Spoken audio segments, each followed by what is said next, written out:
Andres! Happy birthday! Ay, go na! Susan, happy birthday! Ayun, sayang wala ako dyan.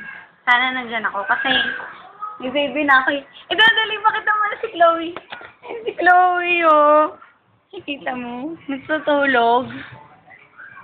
Kasi galing siya sa check-up. Dapat mapabakunahan na siya. Ganda ng inaanak mo, no? Kulay gray yung mata niyaan. Inaantay yun na yung regalo mo. Kaya dapat umuwi ka na dito. Sige na, balik mo na sa akin. Kasi ang ganda ko, di ba? Di ba maganda pa rin naman ako? Please pa nga nga.